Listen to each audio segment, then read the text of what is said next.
Hi, everybody. Welcome along to episode 169 of Percussion Discussion Podcast. Hope you're all well out there. Before we get into it, please check out all of our social media. You can find us on Facebook, Instagram, and of course, our world famous YouTube channel, where you can find all of our conversations, past and present. You'll find the video to accompany these on YouTube. So please like and subscribe. This way you won't miss any of the upcoming material that we have coming your way, and there's plenty more to come. So if you could do that, really appreciate it. You won't find any adverts on our YouTube channel either, so there's nothing to get in the way of your enjoyment. If you'd rather listen on the go, then all of our conversations are available in podcast form, and these are free to download from your favourite podcast provider. Please write a review if you can, like, share, all that kind of nonsense. It really helps grow the podcast, so I'd really appreciate that. Thank you very much. On to today's guest, a gentleman who's been at the forefront of the British drumming scene for 25 years. He's played for some incredible artists such as George Michael, Rick Astley, which is his main gig, Boy George, Natalie Imbruglia, Gene Pitney, Olly Murs, Gary Kemp, Sophie Ellis Bextor. The list goes on and on and on. He's always in demand. So it gives me great pleasure to welcome the wonderful talent that is Mr. Simon Merry. Simon, thanks so much for doing this, mate. No worries, Matty. Nice to see you. Like you too, mate. It's a real pleasure to have you on.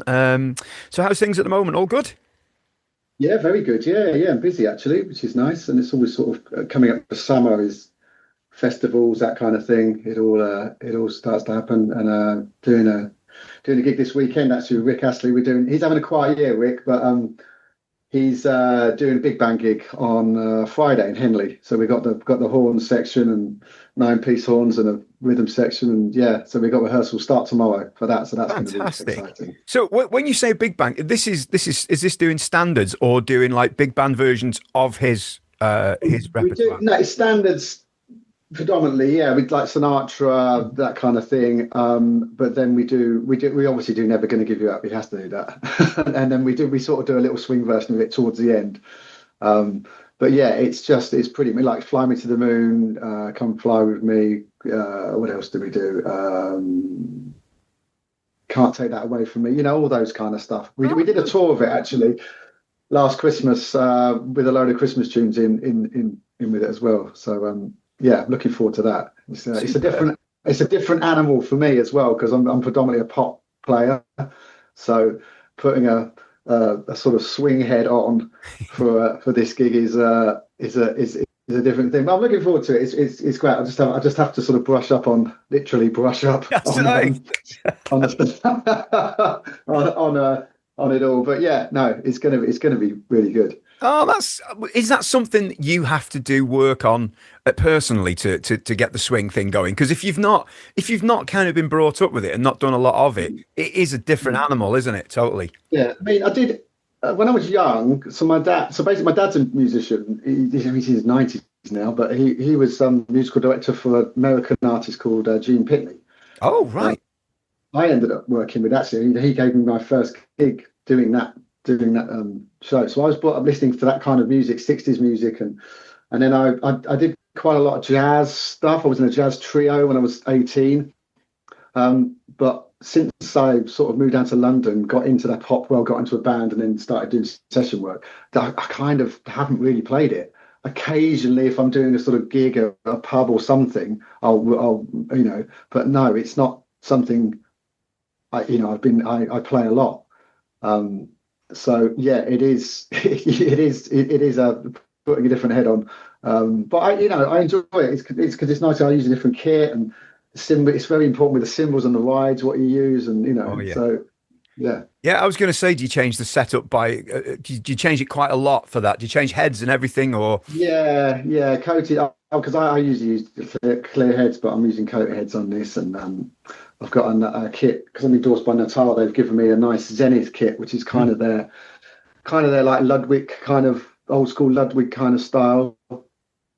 So I'm using 24-inch kick and 13 and a 16, 2 rides, crash, and sizzle cymbal, and yeah. Nice. So, are you reading these arrangements then, or did you just know them from like a previous tour? No, I'm reading these. Yeah, definitely. Yeah, it's hard to to remember that kind of stuff, especially when you've got all the pushes with the horns Oh, and the hits and stuff like that. And I like a lot of the players use iPads and stuff, but I like proper old school music. Also, with music, paper music, I like seeing ahead. yes. So if you've got like 3 or 4 pages, you can see what's coming up. With an iPad, you can't do that. Do you know? It's funny you mentioned that because I think it was Saturday I was teaching, and I was trying to get the importance of looking ahead in an arrangement across to a Yeah, student. yeah, And she said, "Well, how am I supposed to do that? I'm reading each bar at a time, and I'm trying to concentrate. How do I look?" And I was like, "It's a good point. You just kind of just do when you get like 8 bars that are repeated. Just have a quick scan around and see what's yeah, ahead." yeah, yeah, yeah. I've never brought this up with anybody in one of these chats before, but it's dead important, isn't it? You want to know what's Yeah, coming up. Is there anything that's yeah, going it to catch really you is. out? Yeah, I remember watching Steve Gadd's video years and years ago, the one he had up close and personal, I think it was called or something. And he talks about that. He talks about when he does a session or does a reading gig, he scans it as soon as he sees it, just looking ahead. Look, oh, okay, that's coming up there, right? Yeah, it's important, and I think.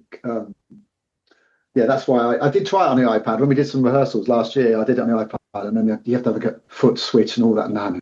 Yeah. So I've got enough to do. So And the glare off the screen as well. If you've got lights and stuff yeah, going on, sometimes it's not as yeah, easy to see. yeah. And there's always that thing of like, an iPad could just all of a sudden just decide to not work. Indeed. Yeah. And so yeah, I'm going old school. I do like, especially if it's been really well written, but it's got to be right. We're getting geeky here now, but it's got to be on the right paper as well. You can't just put a copy paper and you want that thick, nice. It's got to be it's got to be the right thickness and everything. Yeah. I've And never also, someone told me, if you ever do an outdoor gig, remember to bring some pegs. Yeah, For music. absolutely. Yeah.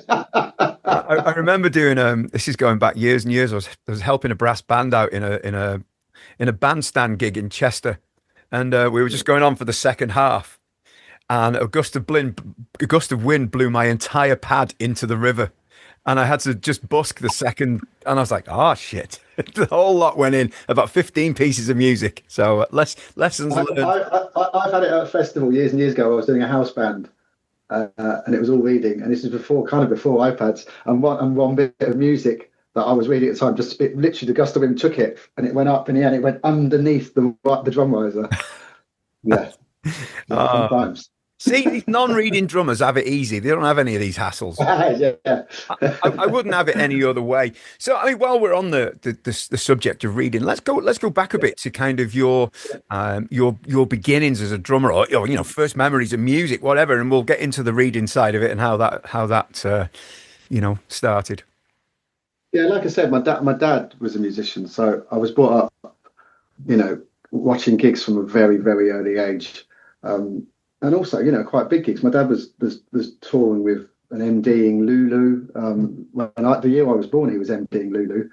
So like I said, Gene Pitney, and he did a lot of TV stuff. Michael Barrymore he used to work with, and so I used to go. I'd be in and out of like sort of TV studios, or I'd be going to the Palladium or something. When I was a little kid, just watching sound check. Watching the gig. And loving it. So that's how I was. It was kind of that was what I was going to do. I mean, I started off playing piano, which my dad obviously wanted me to do, but I just didn't really take to it. I did probably a few grades on it when I was probably 8. I wasn't natural at it, But he knew I liked the drums because I'd always sort of sit next to the drummer when he was playing, or watch him setting up. I was really interested in drums because drums are interesting. There's so much stuff, and when you're a kid, it's just cymbals and yeah. He bought me my first drum kit when I was possibly 10, I think 10 or 11. He drove down to London and bought it. In fact, I've still got the receipt for it. He bought me a Premier Olympic. Oh, lovely.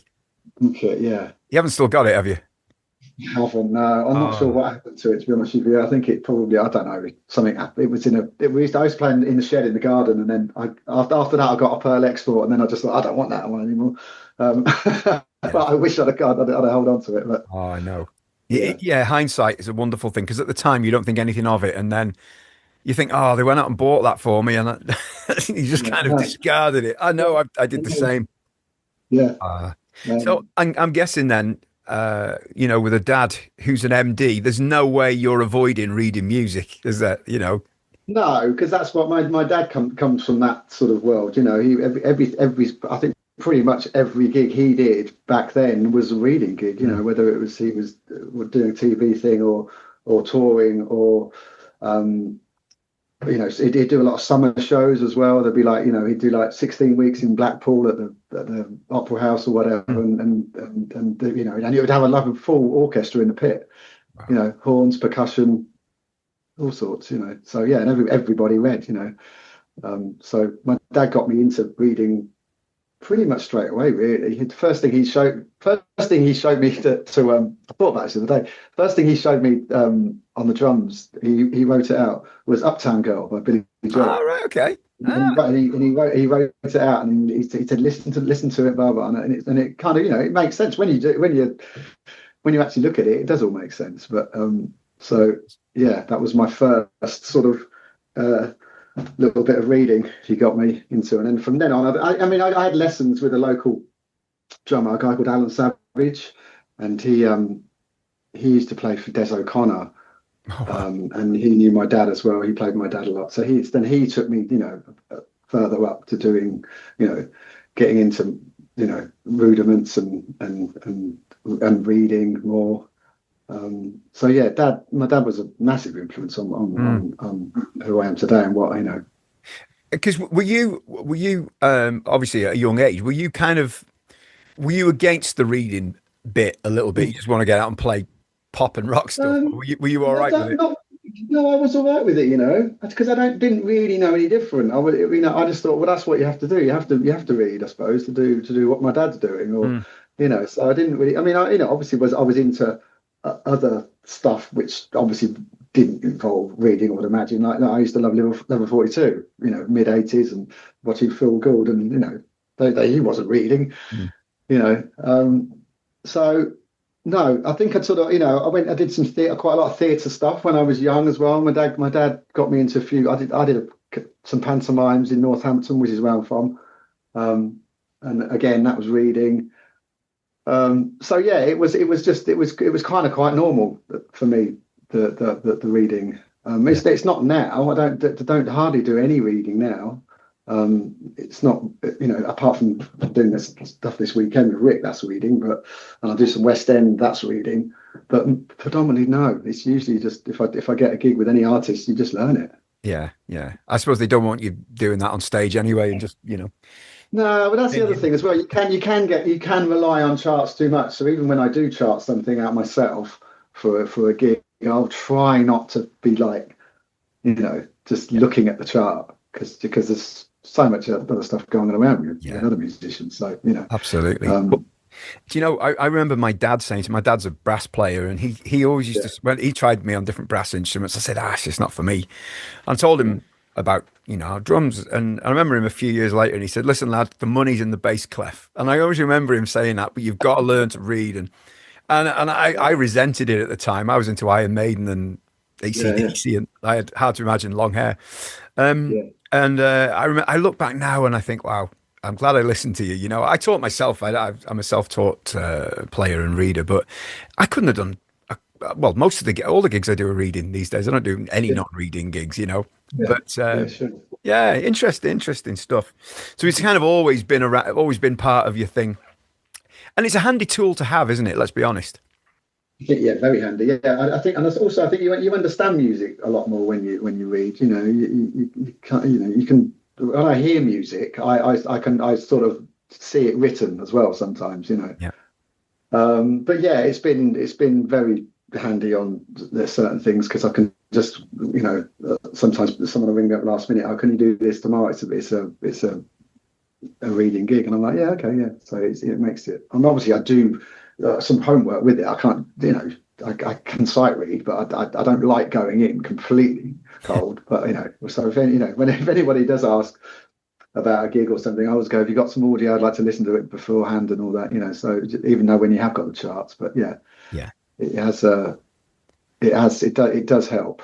Takes a bit of risk out of it. Yeah.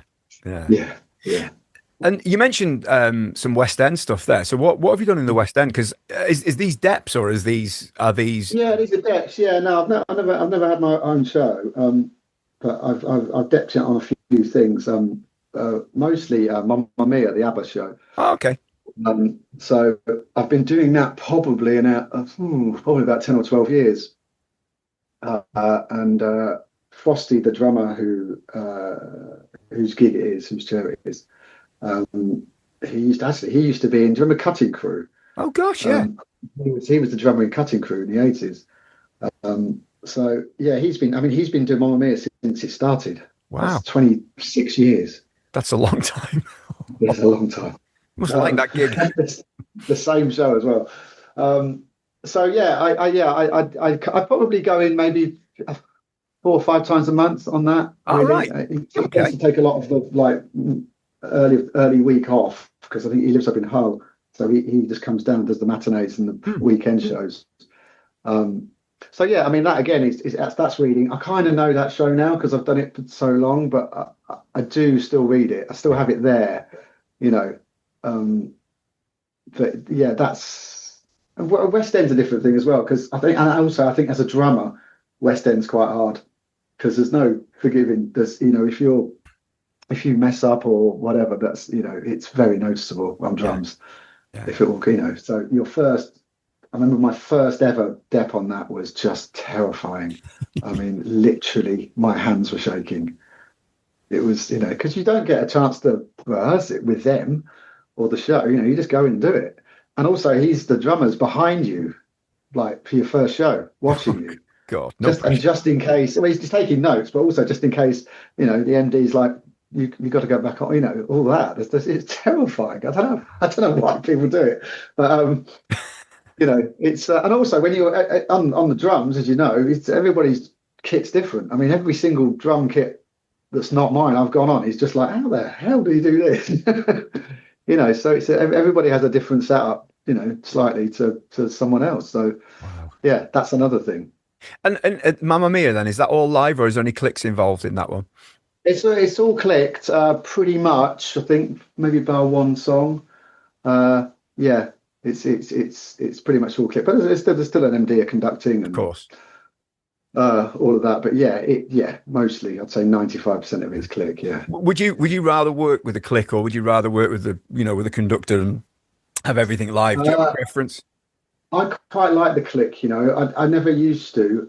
I used to sort of hate the click, but nowadays, it's difficult to find a gig which there isn't a click.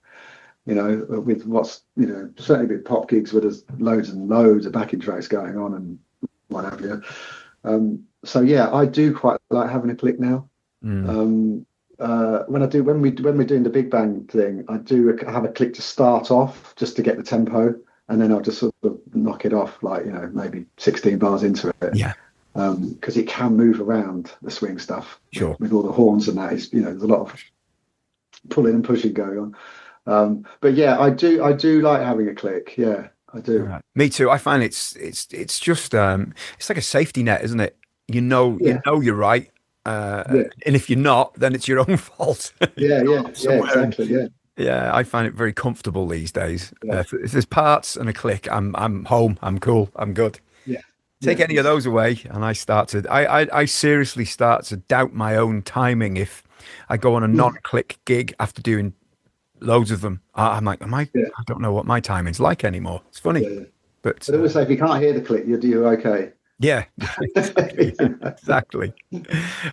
So on the big band gig, I guess you count all the tunes off to you as it's your job. Yeah. I'm shouting away. So, and I'm obviously the only one with the click as well. So, and Rick's like I said to Rick, do you want me to just hit the sticks and count? He said, no, I want you to shout like a proper like old school, 1, 2, 3, that, and it's great. Yeah, I do. It's great having a little shout at the start of the song. Yeah, it's kind of old school, isn't it? It's Yeah, nice to do. It is. And talking to Rick, obviously that's been your gig for quite some time now, hasn't it?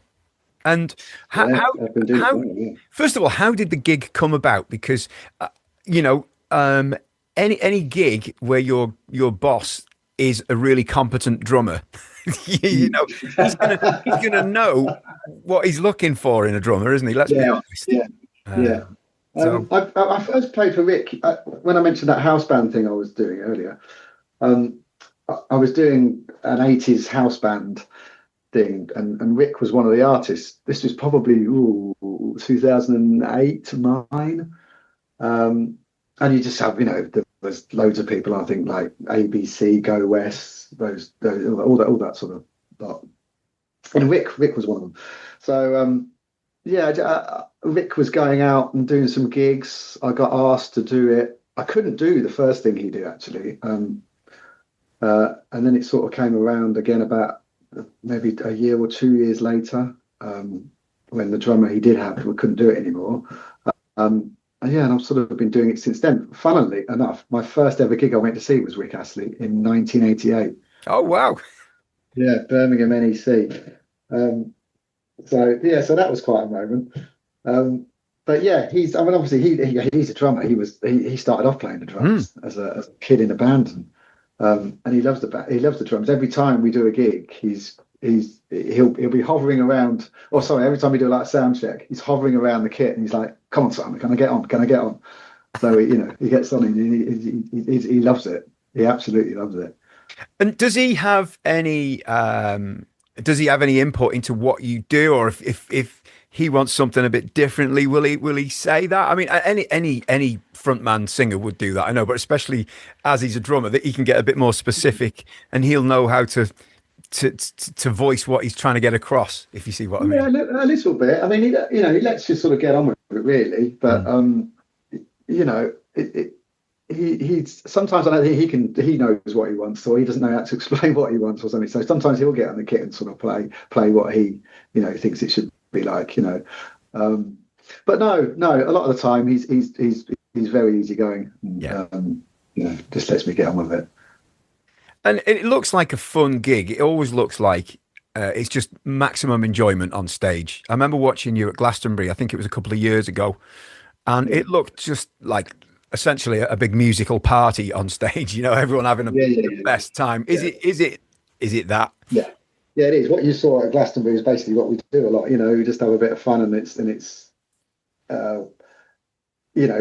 he's always wants people to think that we're having a good time, which we are. And that's the beauty of it, because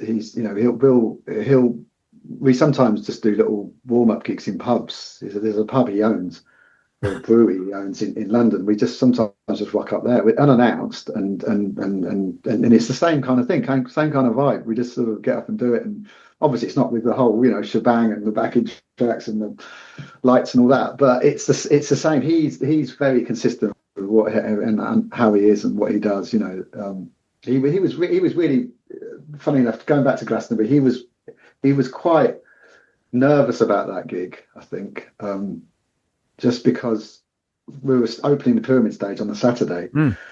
About an hour before we were about to go on, he went out and had a look, and I was out as well, and there was hardly anyone there. Wow. There was hardly anyone. And yeah, just so he was like, oh no, blah, blah, blah, and anyway, just we were side of the stage, 5 minutes before we were about to go in, peeked out, and there's like 70,000 there. Yeah, he drew the biggest crowd for the opening of the Pyramid on a Saturday. Wow. Yeah. It doesn't surprise me. The thing is, people know there's that much going on. They're not going to hang around for an hour. They're going to turn up 10 minutes before. They don't want to miss anything. Yeah, I remember watching that just with a smile on my face, the whole thing. And I was like, this looks like the most fun thing ever. And he's still got that great. He's one of a few voices instantly recognizable when he sings. Yeah, definitely. I think his voice has got better as he's got older. Richer. Yeah, definitely. And it's soulful, and yeah, no, he's the best artist I've ever worked with. He is. Yeah. That's without a shadow of a doubt. Yeah. And you've worked with a few over the years, let's be honest. Yeah. There's, we were talking before I hit record about one we've both played for. We won't mention his name, but we know. No longer in the business, I'll just say that. Yeah. But, and it must be nice when you get a gig like that. And I mean, so it's been, gosh, what, then nearly 15 years now then? Yeah, on and off. I think I probably properly started, 2010, 2011. It was when he was doing the Peter Kay, he was supporting Peter Kay. Yeah. This is just when Rick was kind of starting to get back into gigging again. Yeah. Because we were doing Butlins gigs with Rick. Yeah. Not that there's anything wrong with Butlins, but it was he was that was what he was doing, that sort of circuit, and the last tour he was doing arenas. Yeah. It's pretty bonkers that how his career, his revival career has a meteoric second rise.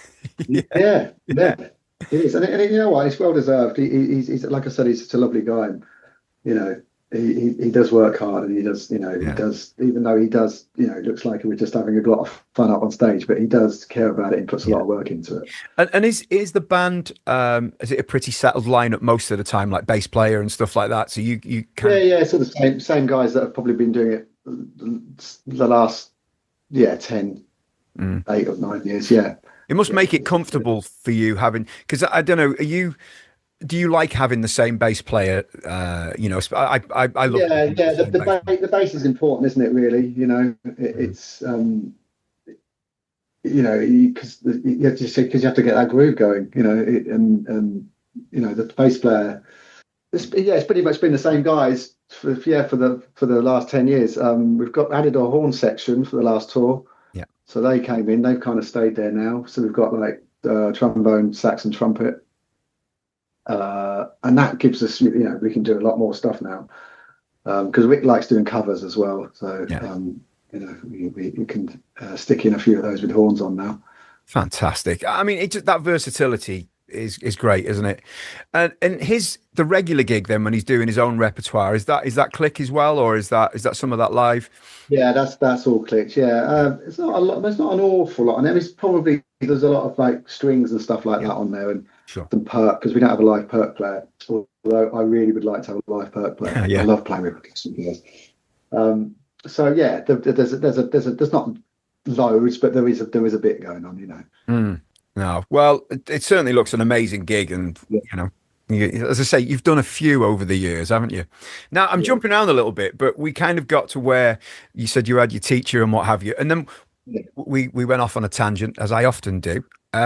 So how did you kind of get into how far down your education, school education, were you before you thought, right, this is what I'm going to do? And I think I knew from quite an early age, really, and especially when I started to get quite good at it. I thought, actually, I could make a go at this. And probably when I was about 15, and I started doing some sort of gigs with my dad, like working men's clubs. My dad used to do like cabaret acts.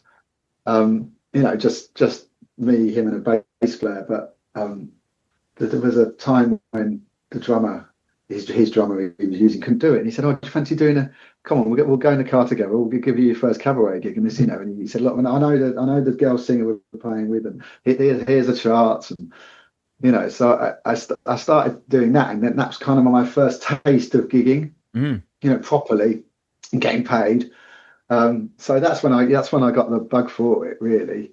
So I kind of knew then. I didn't really want to do anything else, and I remember careers advisor coming into school, as they do in your last year of school, and saying, what do you want to do? And I said, I want to be a musician, and she just went,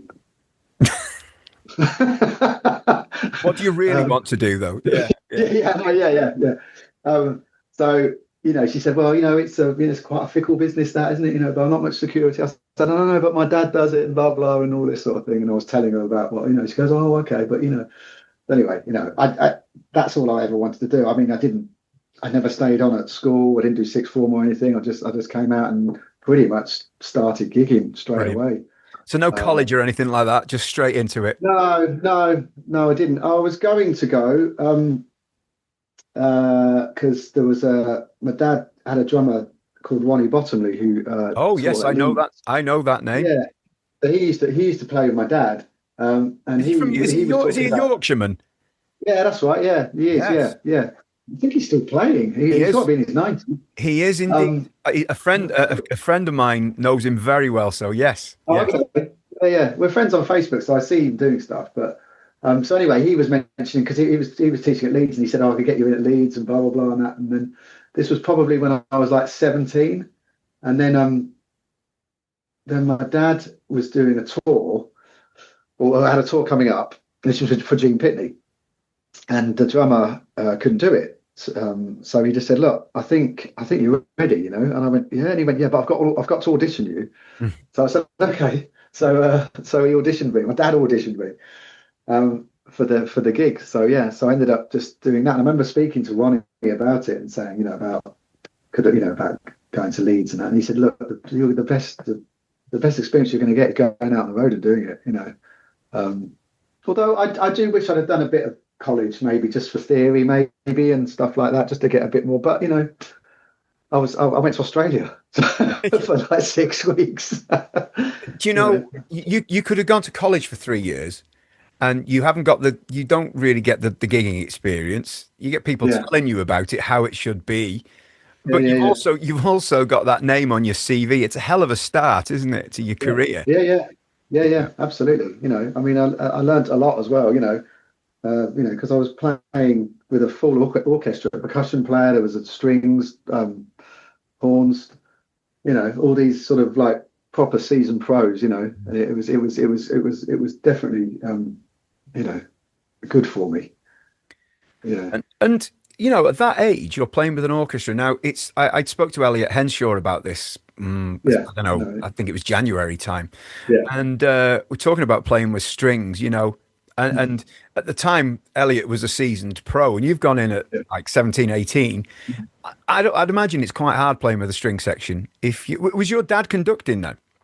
Yeah, my dad was conducting. My dad used to play the grand piano and Yeah. conduct. So he'd conduct the strings and stuff. But there were a lot of the time. It's just the thing is with strings, as you know, they're always sort of like slightly. It takes a little while to get that sound produced, Yeah, doesn't yeah, it? yeah. So that's kind of a weird thing. But yeah, I just it was interesting because I'd only ever sort of played in rhythm sections at that point, Hmm. really.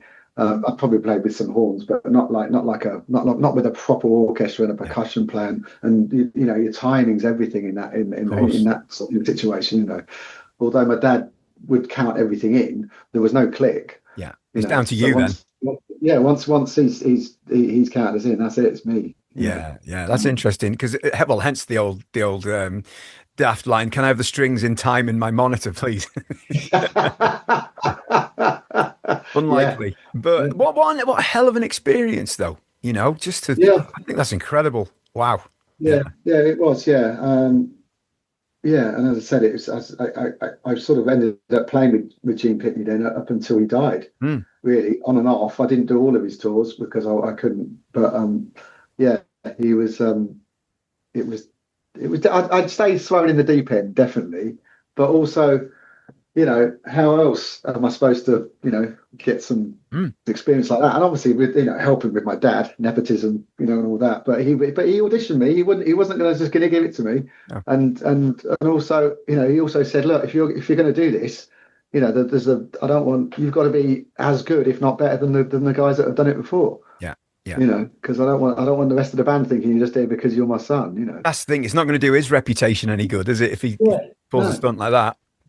Yeah. Exactly. So yeah. Just amazing. And I've said this a few times on this podcast, but I love the phrase or the saying, I should say, "Jump and the net will appear." I love that Right. because it's so true. Yeah. The Yeah. amount of times you're going, I Yeah. don't Yeah. know, you do it, and you Yeah. just find your feet, Yeah. get Yeah. it done, Absolutely.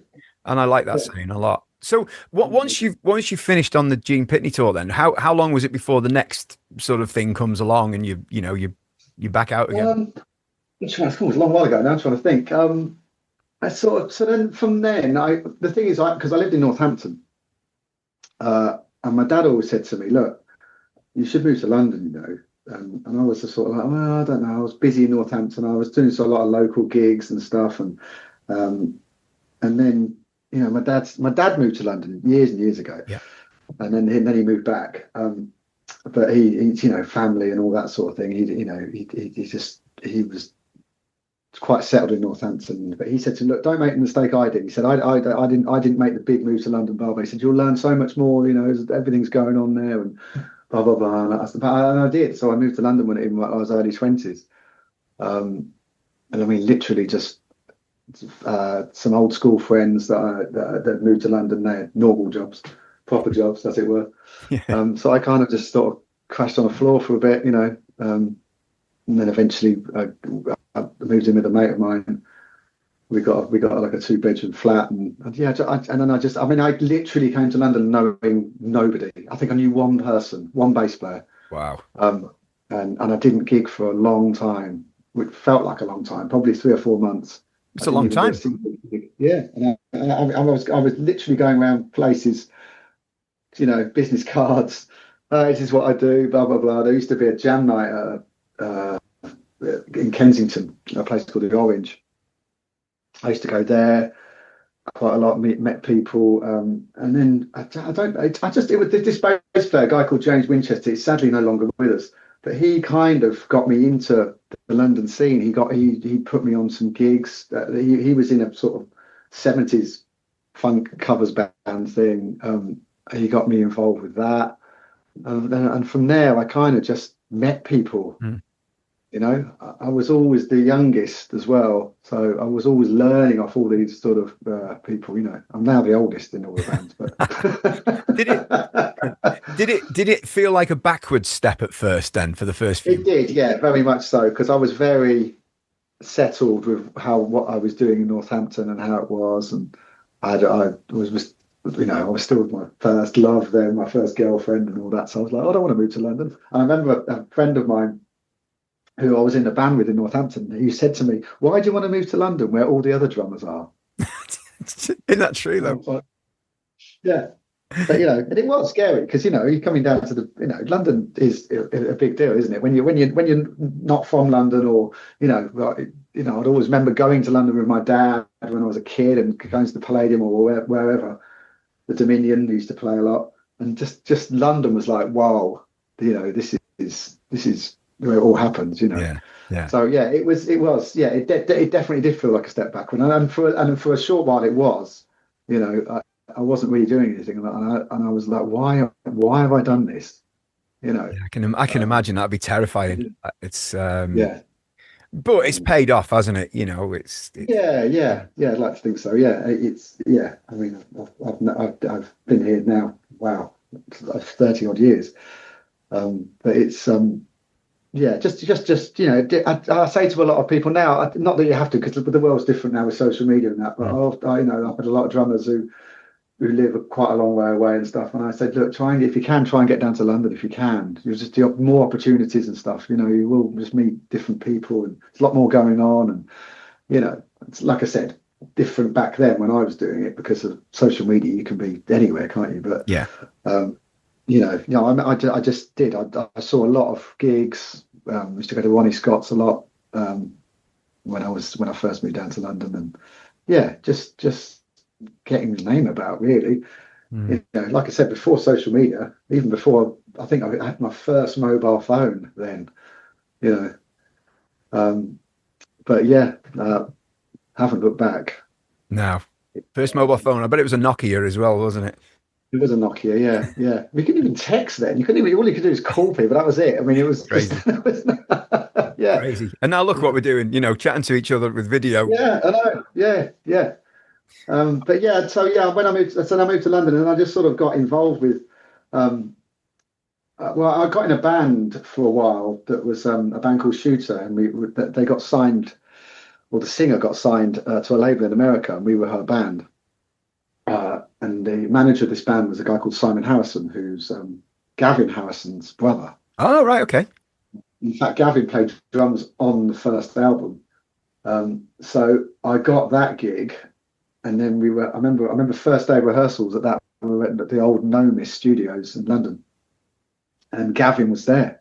Gavin was sitting behind the desk, waiting for us to start playing, because he was kind of producer as well, but he'd done some production on it and stuff. So Gavin Harrison was just looking at me playing the drums. Yeah.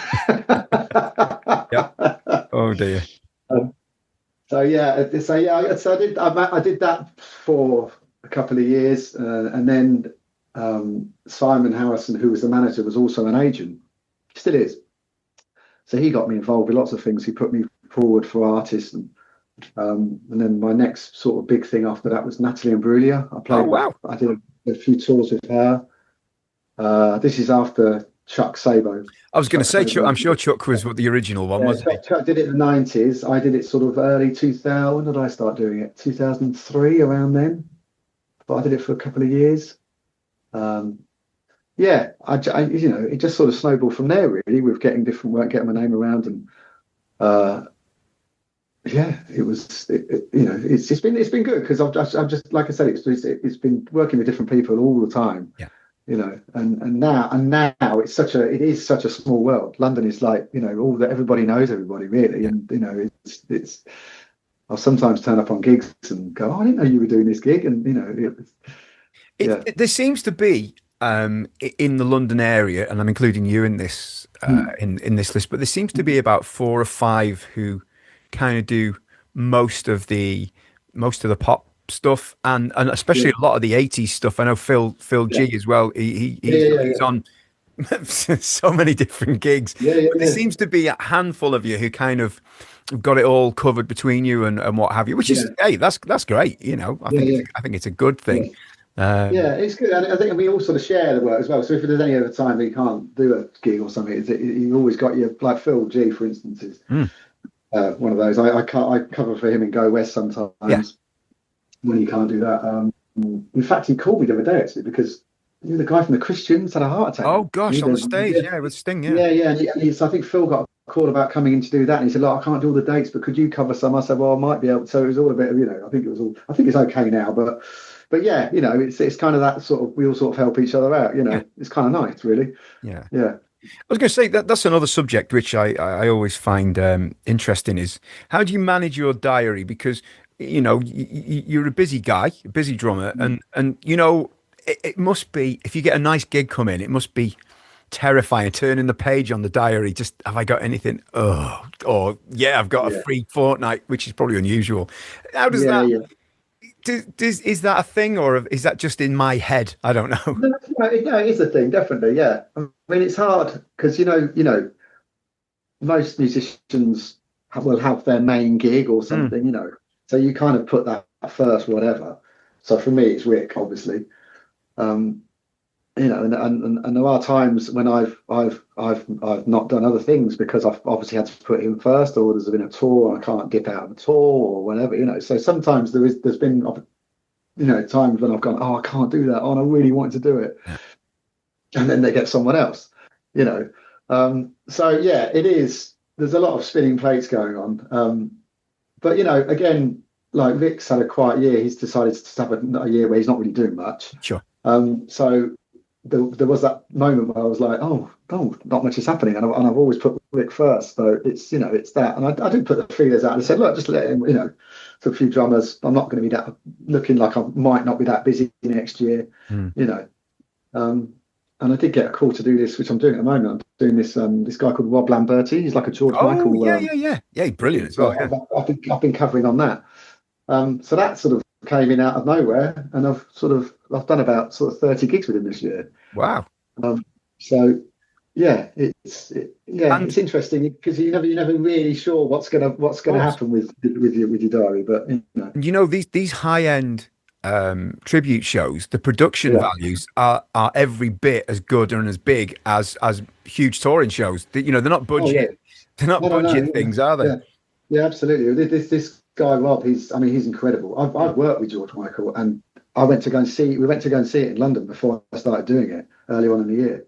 And I turned around to my wife halfway through the show and just said, I've just forgotten that he's not George Michael. It was mad because he was a compliment, that. And the production on it is a guy called Sam Hocking, who does a lot of production with Billy Ocean Gabrielle, and he's put the same sort of production into this, Mm. and it's incredible. No, Yeah, there's a certain few tribute artists. There's not, I think there's not many that are higher up than Rob. yeah, yeah. But there are a few.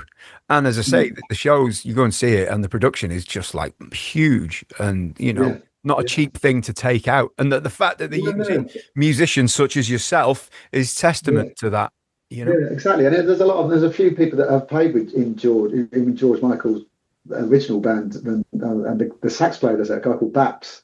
He toured with Wham. Wow. He actually did like all the Wham stuff. Yeah, yeah. So So tell us about the George Michael gig, because was that like a one-off thing, or were you with him for? yeah, it was a one-off. So basically, at the time I was working with Natalie Imbruglia, her manager, a guy called Andy Stevens, also managed George. So we had a little break in touring, and I got a phone call like one afternoon from him just saying, Simon, hi, it's Andy. You around tomorrow? Thinking it's to do with Natalie. Mm. And I said, yeah, I can be around tomorrow. He said, oh, because George Michael's drummer, which was Carlos Hercules at that point, he can't do these 2 days we've got in. Can you do it? And I was like, yeah, of course I can do it. So yeah, we did a live TV on Parkinson. Wow. We did a day's rehearsal at Music Bank, the old Music Bank, and then we did the TV show the next day. But yeah, it was all George's like touring band. It was Chris Cameron, his MD, Steve Waters on bass, Shirley Lewis singing, Danny Cummings on percussion. Cushion, yeah. Yeah, I mean, I literally walked into that room in Music Bank and just had my mouth open, just from the sort of big heavyweight session musicians, and then obviously then George Michael came in about an hour later, and that was another jaw dropping moment. I don't get starstruck really, and he was. I literally was like, oh hi. Did you feel the pressure at any point doing that, or were you confident and comfortable to do it? And yeah, a little bit, because he was such a perfectionist, and they'd all told me that he listens to everything, So he had his own mixing desk that was wheeled out, and which he had control over everything, like overheads. This is for his in-ears now, or for whatever.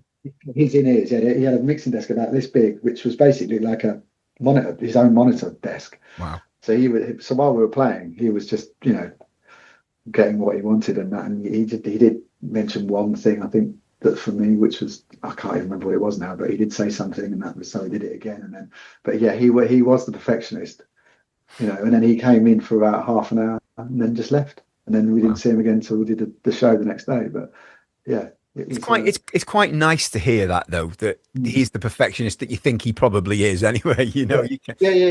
Yeah, absolutely. Yeah, I mean, at that time as well, when that was around about 2005, 2006, he was. I mean, he was always big, but he was a big name, with huge songs. Even now, when I play the stuff with Rob Lamberti, it's just like, God, every song is just an absolute belter. It's a good gig for a drummer, isn't it? Yeah, it is. Yeah. It's just the grooves as well. There's stuff like Fast Love and even Careless Whisper. If you listen to the drums on Careless Whisper, they're mega. They're just Who played on that? Was it Trevor Morell? Okay, right, okay. Yeah. Trevor Morell did all the Wham stuff. Like I think Edge of Heaven and certainly Careless Whisper, Club Tropicana and Wake Me Up Before You Go. That was all Trevor Morell, and Dion Estes on bass as well. So it was a killer. I've said this to so many people, and I think in the 80s, I mean, I was born in 73, so I kind of remember the 80s really well. But I remember being into rock and metal and stuff, and going, "Oh, this is all shit. I'm not into this. It's not my thing." Yeah. And now I feel so stupid hearing those musical performances where everything was live, proper musicians. Yeah. And you go, wow, that's incredible, So I was just an idiot teenager who didn't know anything, you know. And it's just like, it's difficult. It's easy just to go, oh, it's just pop music and so it's shit, you know. yeah. But I think since revisiting all that stuff and listening to all the Wham stuff again, it's well played. It's so well played. That's beautiful. It really is. Most of that 80s stuff was, and it was mainly a lot of the same people playing it as well. There's probably about 4 or 5 drummers in the 80s who did everything. Exactly. What a time to be around. I mean, all the Nick Kershaw stuff and just phenomenal. And constantly busy. People would just literally go from tour to tour. Yeah. I mean, Top of the Pops was always a highlight. Watching, what we got on, and I remember watching it till it finished. Even towards the end, the music that was on it perhaps wasn't my sort of thing, but it was a highlight. We had something to look forward to as well. I think certainly with Top of the Pops, it was just it was Thursday, and what was going to be in the charts, and even listening to the charts on Sunday. I used to do that every Sunday religiously. Yeah, and I think we've lost that kind of thing now. I couldn't tell you what number one is now.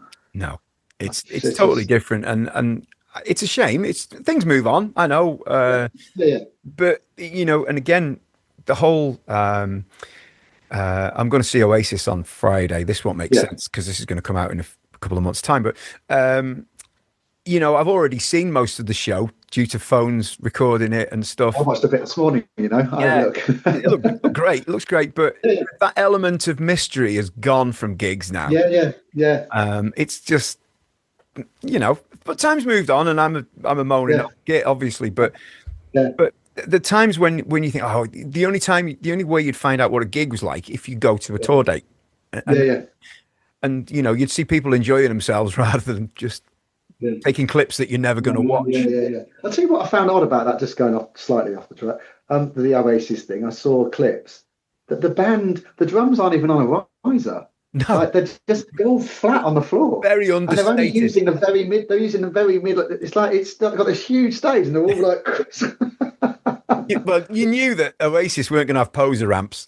Well, yeah, I suppose not. But I mean, you think a little bit of staging would have happened, but it just seems like they've just gone, that'll do. Very understated, isn't it? Which I don't know. I'm looking forward to it. He's killing it though, Joey. He sounds great. I think Joey is one of the greatest drummers of our time. I really do. I first came across Joey playing for Beck. And I was this is, and then obviously Roger Waters. But I love his playing, really organic. Just great playing, And I know a lot of people, especially Oasis fans, it shouldn't be him. It shouldn't be him. But Alan White doesn't play anymore. Tony McCarroll probably. I don't know. I won't make any friends from Oasis fans saying it, but. He got sacked the first time, so I think he's a great choice for it. I really do. And he'd already done that. He'd done the John Squire and Liam Gallagher. So he's got he's got. So he certainly knows. Liam knows his ability. I've heard, like you, I've heard the footage, and it sounds great. It sounds really good. Yeah. So we'll see what that brings. I'm not going to see it. My wife's going actually because a friend of hers is in. Noel Gallagher's High Flying Birds, so they're going to see it in London, August, I think. Yeah. I think it'd be good. But one of those things, it'd be nice to say, well, I was there, saw it, really good, and we'll see how it is. And where are you going, Heaton Park? Yeah, the first Heaton Park one, so the first home Manchester show. So it should be it's going to kick off there, isn't it? That's going to be great. It should be a good one, hopefully, and it's 27 degrees for Friday as well. So, jeez. Thankfully, I haven't got a Parker anyway, so I won't be Oh, dear me. So I'm looking forward to it. So there's a nice bit of product placement on your back windowsill by there, I see, with the Vic Firth sticks as well. Oh. Thankfully, you can endorse Vic Firth sticks, so that's all right, isn't it? I do. The interview. It took a while to follow them, because Zildjian do the distribution now. Yes. Oh my God! It took so long to get them the other day. It was like about 3 weeks it took to get sticks. That's quite a long time, with something that's a breakable. I know. Yeah, I'm rehearsing we're rehearsing on Thursday at SW19, and Zildjian's down below. So I've got a couple of cymbals I need to take back, so I'm gonna I'm gonna pop in and see them. Perfect. So you're breaking out the Constantinople's then for the big band gig? Yeah, Constantinople's. I've got a couple of like really dark Ks as well. I've actually got an old 5-star Zin, I think it is. Oh yeah. Which I drilled when I was a kid. I drilled holes in it and then put like little rivets in it. Yeah. So I use that. I don't know if I'll bring that out for this weekend, but yeah, I've got some and some nice old Avidas 15-inch hats. Beautiful. Get the toms tuned up high. Yes. Ah, lovely. That's going to be fun. Yeah, no, it will be. It'll be a lot of fun. Yeah, and we're playing on Saturdays, but Saturday's going to be warm. It's the Henley Festival. Yeah. Oh, so it's an outdoor event as well. Yeah. I think it's like over 4 days. I think Diana Ross is headlining the night before us. Wow. Yeah. It should be a hot one, but especially if we've got to wear like dinner jackets and all that. I was going to say, do you have to wear suits as well? Yeah. Although I do take it off, I sort of start with a jacket and I just end up, because I don't really like wearing a jacket when I'm playing. They're very restrictive sleeves, especially for too long. Catching sticks. Yeah, especially with the trousers. Well, I have to put like the bicycle, tuck my trousers into my socks because the kick pedal keeps getting stuck in the. Yeah. We've all been there. We've all been. Yeah. Hey, in fact, funny enough, that Glastonbury set, if you watch it, when Rick gets on the drums, when he does Highway to Hell, there's a bit where he turns around to me and goes trousers, and he's got his trousers caught in the pedal. Was that your job to then tuck his socks? Oh dear me. Rock and roll, eh? Oh, I love it. Yeah. Love it. Yeah. Look, Simon, this has been an absolute pleasure, mate. It really has. What a thrill. Likewise, mate. Yeah. Well, I hope we get to meet in person at some point or other. Further down. Definitely. Yeah, that'd be good. If I'm ever up your way and stuff, let me know. Yeah, please do. If you're down in London at all, yeah. Will do. Be good to say hello, won't it? So, nice one, mate. Thank you so much. All right. Enjoy the weekend. Hope the gigs go well. Take care, mate. Bye. Thanks, Captain. Cheers, mate. Bye.